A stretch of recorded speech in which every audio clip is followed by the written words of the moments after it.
बहुत समय पहले की बात है।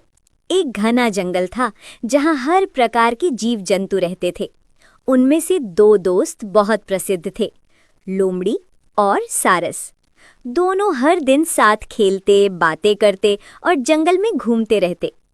लोमड़ी चालाक थी, जबकि सारस सच्चा और सीधा साधा। दोनों की दोस्ती पूरे जंगल में मशहूर थी। मगर लोमड़ी के दिल में थोड़ा अहंकार था।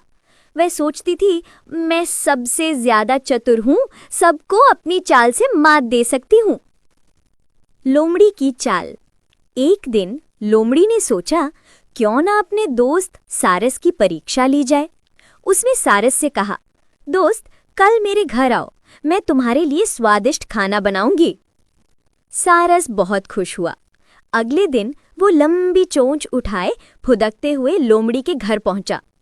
लोमड़ी ने पहले से ही स्वादिष्ट खिचड़ी बनाई थी, मगर बड़ी चौड़ी प्लेट में परोसी थी। खिचड़ी की खुशबू से सारस का मन ललचा उठा, पर जैसे ही उसने अपनी लंबी चोंच प्लेट में डाली, खिचड़ी फैल जाती और चोंच में कुछ ना आता। वहीं लोमड़ी अपनी जीभ से चाट चाट कर मजे से पूरी खिचड़ी खा गई। सारस ने शर्माते हुए कहा, दोस्त, खाना तो बहुत स्वादिष्ट था, पर मैं खा नहीं पाया। लोमड़ी मुस्कुराई और बोली, अरे खाना तो सामने था, अब तुम्हारी चोंच लंबी है तो मैं क्या करूं? सारस को बहुत बुरा लगा, लेकिन उसने कुछ नहीं कहा, बस मुस्कुराकर बोला, कोई बात नहीं लोमड़ी बहन, अगली बार तुम मेरे घर आना, मैं तुम्हें दावत दूंगा।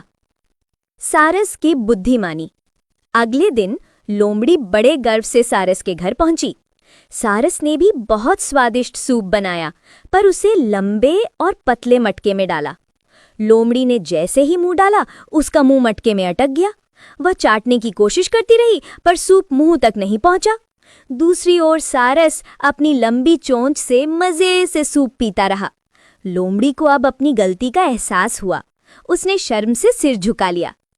माफ करना मित्र, मैंने तुम्हारे साथ मजाक किया था, तुमने मुझे मेरी गलती का एहसास करा दिया।